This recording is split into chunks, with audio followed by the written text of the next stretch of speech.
আপনারা শুনছেন Bengali Saga. আমি বিদিশা। আজকের নিবেদন আশাপূর্ণা দেবীর লেখা তাসের ঘর।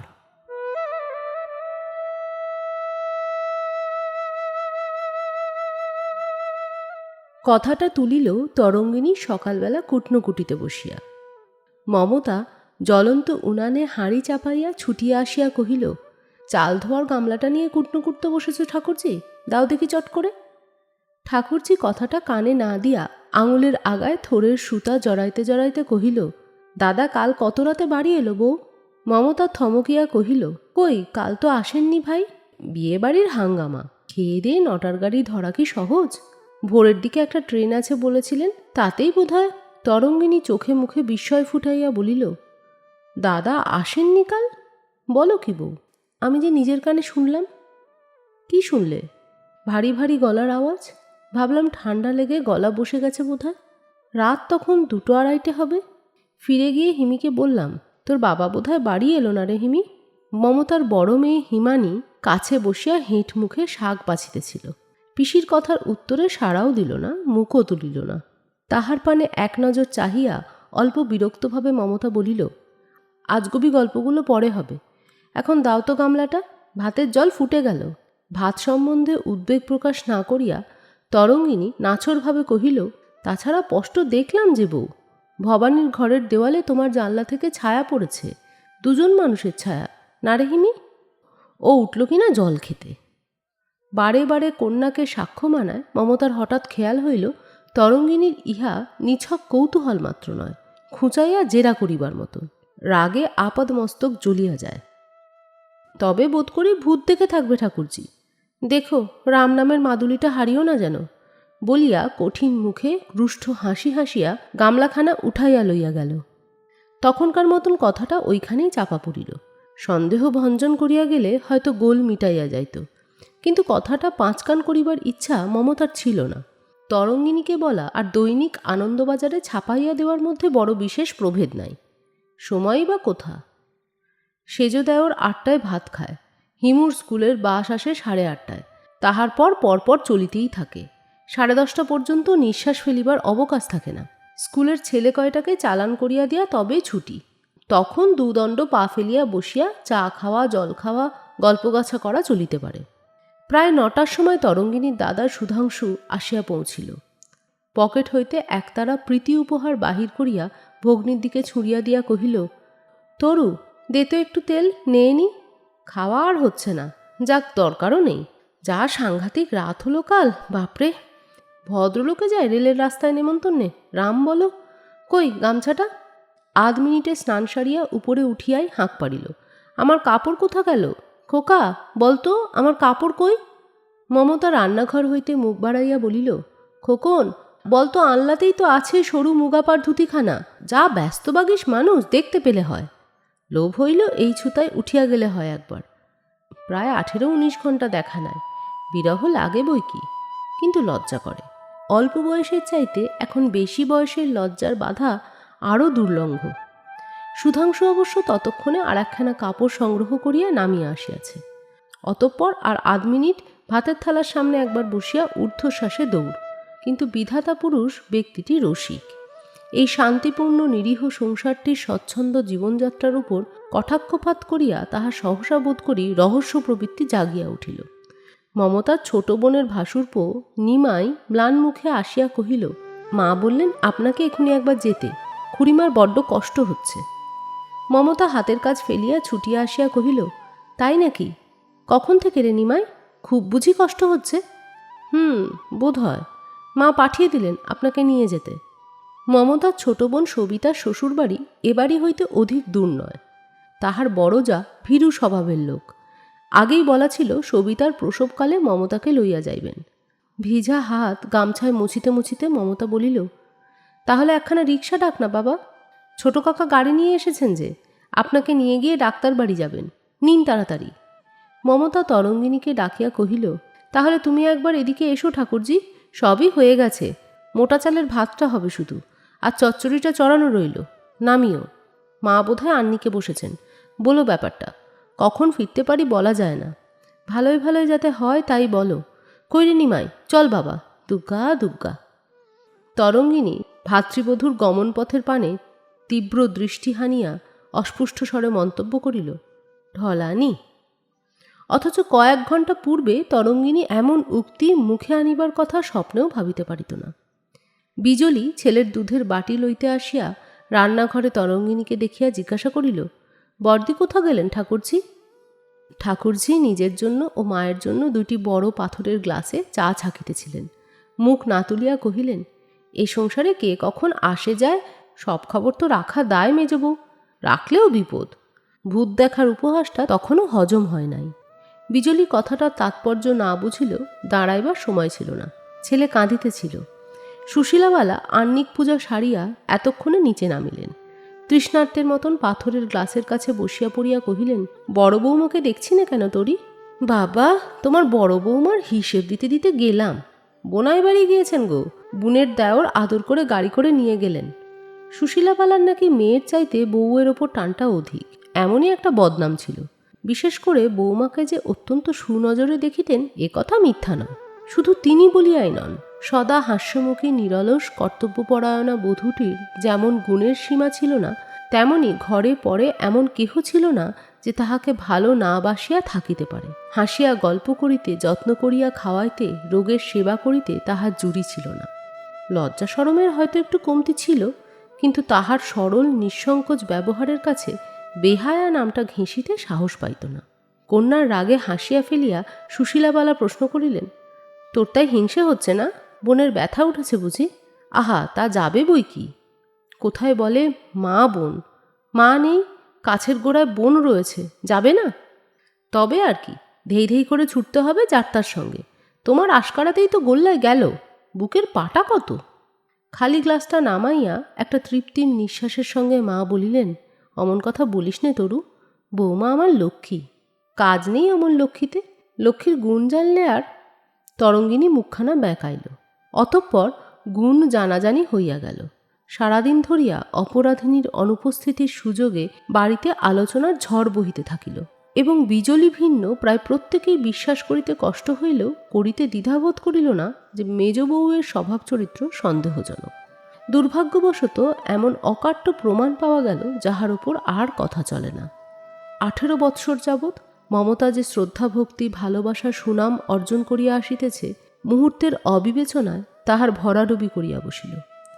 হিমাংশু বউকে সাবধান করিতেছিল, দিদি দিদি করে অত গলে পড়া চলবে না, বুঝলে? উনি যদি সাবধান না হন, অগত্যা আমাকেই পথ দেখতে হবে। বিজলি উত্তেজিত হইয়া বলিল, মা গো, তোমরা বাড়ি শুদ্ধ সব পাগল হয়ে গেলে নাকি? এ কথা বিশ্বাস করতে প্রবৃত্তি হচ্ছে? প্রবৃত্তি হয় নাই বটে, তবে মেয়ে মানুষকে বিশ্বাসও নেই। বিজলির মুখ রাঙা হইয়া উঠিল। তবে আমাকেও ঘাট ধরে বিদায় করে দাও। বিশ্বাস কি, মেয়ে মানুষ বই তো নয়। দরকার হলে তাও পারি, আমি দাদা নই। অতিমাত্রায় পত্নী প্রেমিক বলিয়া সুধাংশুর বরাবরই একটু অখ্যাতি ছিল। বিজলি বিরক্তি গোপন করিতে পারিল না, কহিল, দাদার মতন হলে তোরে যেতে। সে যাক, তোমার বোনটিও তো মেয়ে বই পুরুষ নয়। বিশ্বাস কি, যদি মিথ্যে করে বলে থাকে? লাভ তার? দিদির ওপরও চিরকাল হিংসে, কাপড় জামাগুলো হিংসে করে কুড়িয়ে এনেছে বোধ করি। বিজলির আর উত্তর জোগায় না, রহস্যই বটে। সবিতারও আক্কেল দেখো, আজিকার দিন ছাড়া আর দিন পাইল না। দিদি থাকিলে বিজলি কাঁদিয়া পায়ে ধরিয়া রহস্যের মূল সূত্র বাহির করিয়া ছাড়িত, কিন্তু তাহা হইবার নয়। যিনি জট পাকাইবার তিনি বসিয়া বসিয়া পাকাইতেছেন, কে ছাড়াইবে? সুশীলাবালা কপালে করাঘাত করিয়া কহিলেন, আমি তখনই জানি ও মেয়ে একদিন কি সর্বনাশ ঘটাবে। মেয়ে মানুষ এত বাচাল, মাথার কাপড় ফেলে রাজ্যের লোকের সঙ্গে পাটি পেরে গল্প, হ্যাঁ হ্যাঁ করে হাসি, কে বাজানে আপন কে বাজানে পর, যে আসছে তাকেই চা খাওয়ানো জল খাওয়ানো, আদর উতলে পড়ে। মেয়ে মানুষ অত লোক মজানে হওয়া কি আর সুলক্ষণ? মমতার ছেলেটার অনেক ভাগ্য, তাই ম্যাট্রিক এক্সামিন দিয়ে বড় পিসির বাড়ি বেড়াইতে গিয়াছে। হিমানীর সম্মুখে কেহ রাখিয়া ডাকিয়া বলিবার প্রয়োজন বিবেচনা করিল না। যাহাকে লইয়া এই তুমুল আন্দোলন, সে বেচারি সারাদিন দুশ্চিন্তায় অনাহারে জমে মানুষে টানাটানি করিবার পর শিশু ও প্রসূতিকে নার্সের হেফাজতে রাখিয়া গঙ্গা স্নানান্তে যখন বাড়ি ফিরিল, রাত্রি তখন অনেকটাই হইয়াছে। স্নানান্তে উহাদের বাড়ি হইতে আহার করিয়া তবে ফিরিবার কথা ছিল। ফিরিবার পথে মমতায় জোর করিয়া বাড়ির দুয়ারে নামিয়া পড়িয়াছে। স্বামীর উপর সূক্ষ্ম একটু অভিমানের সহিত উৎকণ্ঠাও জাগিতেছিল। নিশ্চিত জানিত সুধাংশু আসিয়া খবরটা শুনিলে সবিতার বাড়ি ছুটিবে। কি জানি গতরাত্রের অনিয়মে শরীর ভালো আছে কিনা। সবিতার সেই ছোট দেওর পৌঁছতে আসিয়াছিল। হাসিয়া কহিল, দেখেছেন তো মমতাদি, বাড়িতে আপনাকে কারোরই দরকার নেই, সকলেই খেয়ে দিয়ে নিশ্চিন্ত হয়ে ঘুমোচ্ছে। বেশ হয়েছে, খেতে পাবেন না, সারাদিন জলস্পর্শ করলেন না, বৌদি ভারী দুঃখিত হবেন। কিন্তু রাগ দুঃখ করতে মানা করো ভাই, আমি একদিন গিয়ে চেয়ে খেয়ে আসবো, সবু ভালো হোক। বাড়ির চাকর আসিয়া দুয়ার খুলিয়া দিতেই নজর পড়িল বাহিরের ঘরে কে ক্যাম্প খাট পাতাইয়া শুইয়া আছে। বিস্মিত হইয়া কহিল, শুয়ে কে রে, সুবোধ? আগে বড়বাবু। বড়বাবু? সে কি, নিচে কেন রে? কেন তাহা সুবোধও জানে না, বিছানা নামাইয়া আনার হুকুম তামিল করিয়াছে মাত্র। বুদ্ধি খাটাইয়া কহিল, আপনি আসবেন বলে বোধ হয়। মর মুখ পোড়া। মৃদু হাসিয়া ভিজা কাপড়খানা চাকরের হাতে দিয়া মমতা ঘরে ঢুকিল। অন্ধকারে আন্দাজি শায়িত ব্যক্তির পিঠে হাত রাখিয়া বলিল, আশা ছেড়ে দিয়ে বসে আছে বুঝি? সেই জোগাড়ই হয়ে উঠেছিল আর কি। আসতে দেবে না কিছুতে। আমার তো আবার জানোই, রাত্রিরে বুড়োটিকে ছেড়ে থাকতে পারি নে। লোকের ঠাট্টা তামাশায় কান না দিয়ে চলেই এলাম। সুধাংশু পিঠটা সরাইয়া লইল মাত্র, কথা কহিল না। মমতা ঈষৎ ঝুঁকিয়া পড়িয়া কহিল, বুড়ো বয়সে অভিমান তো কম নয়। হয়েছে, ওঠো। একবার গেলে না ও বাড়ি? কি কষ্টই পেলে সবিটা। হলেন তো এক মেয়ের ঢিপি, ভোগান্তির এক শেষ। এত কথার একটিও উত্তর না পাইয়া বিস্মিত মমতা বিছানার এক প্রান্তে বসিয়া স্বামীর হাতখানা কোলের ওপর টানিয়া লইয়া সস্নেহ স্বরে বলিল, কি হয়েছে গো, শরীর ভালো নেই? বিরক্ত করো না, বাড়ির ভেতর যাও। হাত ছাড়াইয়া পিছন ফিরিয়া শুইল সুধাংশু। মমতা আহত হইয়া উঠিয়া দাঁড়াইল। এত রাগের কারণ কি? আপনার লোকের বিপদে আপদে মানুষ যাইতে পাইবে না নাকি? কিন্তু এসব মান অভিমানের পালা লোকচক্ষে প্রকাশ করিয়া এ বয়সে খেলো হইবার মতন স্বভাব তো স্বামীর নয়। ব্যাপার কি? আরও কোমল অনুনয়ের স্বরে কহিল, যাচ্ছি, কিন্তু তুমি সত্যিই এখানে শোবে নাকি? ওঠো, ঘরে চলো। ও ঘরে ঢোকবার প্রবৃত্তি আমার নেই, তোমার সঙ্গে কথা কইবারও নয়। যাও, সরে যাও। অনাহারে ক্লিষ্ট শ্রান্ত শরীরে স্বামীর এরূপ অভূতপূর্ব নিষ্ঠুর আচরণে মমতার চোখে জল আসিল। ধরা পড়িতে না দিয়া কহিল, অপরাধটা শুনতে পাই না? অপরাধের প্রমাণ ঘরে পুষে রেখে যে ন্যাকামির ভান করে, তার সঙ্গে তর্ক করিবার রুচি আমার নেই। চালাকি শিখেছিলে বটে, তবে শেষ রক্ষা হলো না। মমতার এতক্ষণে মনে হইল তরঙ্গিনীর সকালবেলার জেরার সহিত ইহার সংযোগ থাকিতেও পারে।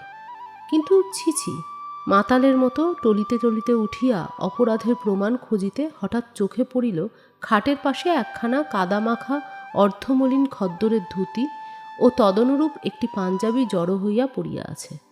ব্যাদদারিত পশুর মতন পুলিশের তাড়া খাইয়া যে ছেলেটা গতরাত্রে কয়েক ঘণ্টার জন্য এ ঘরে আশ্রয় লইয়াছিল, সে যে নিজেকে নিরাপদ করিতে এক ফাঁকে পরিচ্ছদগুলো বদলাইয়া লইয়াছিল, সেই খবরটাই মমতার জানা ছিল না।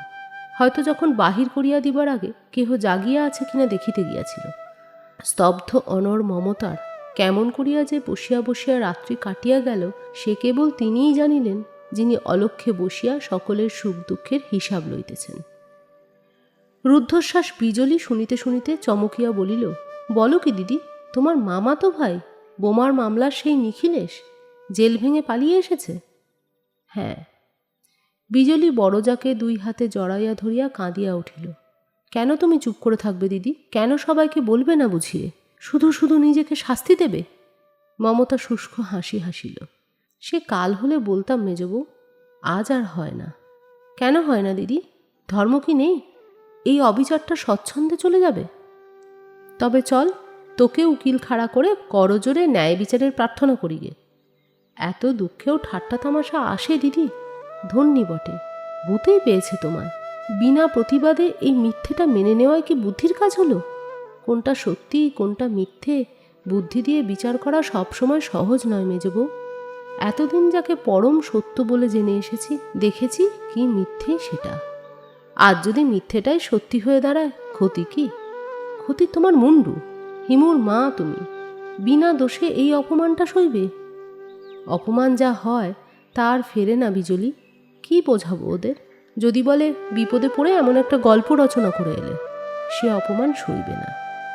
বিজলি বোকা, বিজলি অবুঝ, চোখের জল তাহার সস্তা। বলে তাই কি হয়? কিন্তু হইবে না কেন?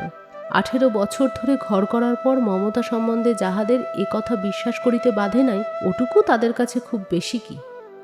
যে হতভাগ্য ছেলেটা 2 দণ্ড আশ্রয় লইতে আসিয়া তাহার চিরদিনের আশ্রয় ভাঙিয়া দিয়া গেল, বিজলির মতো মমতা তাহার ওপর রাগ করিতে পারে না।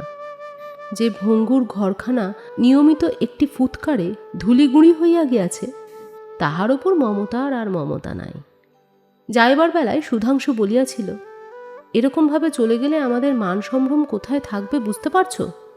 মমতা উত্তর করিয়াছিল, পারছি, কিন্তু ও জিনিসটা যে শুধু তোমাদের একলারই নেই, সেটাও ভুলতে পারছি না। মেয়ের বিয়ে দেওয়া দায় হবে তা জানো? হয়তো হবে, কিন্তু আমার নয়। এ সংসারের ওপর আমার আর কোনো দায় নেই।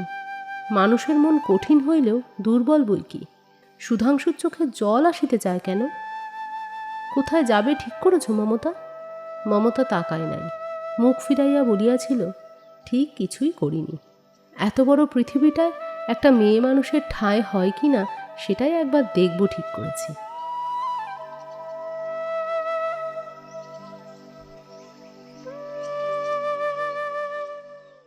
আজকের নিবেদন এখানেই শেষ হলো। কয়েকদিনের মধ্যেই নিয়ে আসব আরও একটি নতুন গল্প। ততদিন সুস্থ থাকুন, সঙ্গে থাকুন, শুনতে থাকুন বেঙ্গলি সাগা। আজ আসি, টাটা।